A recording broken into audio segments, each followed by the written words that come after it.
সামনেই কুরবানি ঈদ আর গরুর মাংসকে বিভিন্ন রকমভাবে খেতে কার না ভালো লাগে। আসসালামু আলাইকুম, সবাই কেমন আছেন? আশা করি সবাই ভালো আছেন। আজকে আমি আপনাদের জন্য গরুর মাংসের নতুন একটি রেসিপি নিয়ে আসছি, যেটাকে বলে গরুর মাংসের ঝুরা রান্না। তো দেখুন আমি ঝটপট কিভাবে এই রান্নাটা করে ফেলি। প্রথমে আমি মাংসটাকে ভালোভাবে ধুয়ে পরিষ্কার করে নিয়ে এরপর এই মাংসটাকে আমি সিদ্ধ করে নেব। পানিটা যখন গরম হয়ে আসবে তারপর আমি মাংসটা কিন্তু এই গরম পানির মধ্যে দিয়ে দেব। যখন পানিটা গরম না হবে তখন কিন্তু দেবেন না, তা না হলে গরুর মাংসটা সিদ্ধ হতে সময় লাগবে। তারপর একটু স্বাদ মতো লবণ দিয়ে দিলাম যাতে দ্রুত সিদ্ধ হয় এই জন্য। তারপর নেড়ে চেড়ে ঢাকনা দিয়ে ঢেকে দিলাম। কতক্ষণ পর্যন্ত রাখবো? তারপর যখন গরম পানিটা কম হয়ে আসবে তখন আমি গরুর মাংসটা নামিয়ে ফেলবো। এরপর পাটায় ছেঁচে নেব যাতে করে গরুর মাংসটা ঝুরা ঝুরা হয় এই জন্য। তো দেখুন আমি কত সুন্দর করে ঝুরা ঝুরা করে নিয়েছি। এইভাবে আপনারাও কিন্তু রান্না করে খেতে পারেন। তারপর আমি গরুর মাংসটাকে কষিয়ে কিন্তু রান্না করব।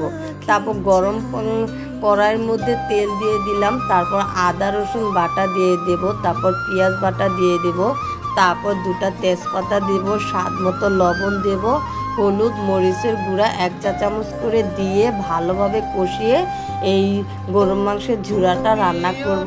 তো যতক্ষণ পর্যন্ত কষাবেন ততই কিন্তু এই গরুর মাংসের ঝুরা রান্নাটা খেতে অনেক মজা লাগবে। তারপর আমি হাফ কাপ পরিমাণ পানি দিয়ে দিলাম, ওই গরুর মাংসের পানিটাই দিয়ে দিলাম, অন্য পানি ইউজ করলাম না।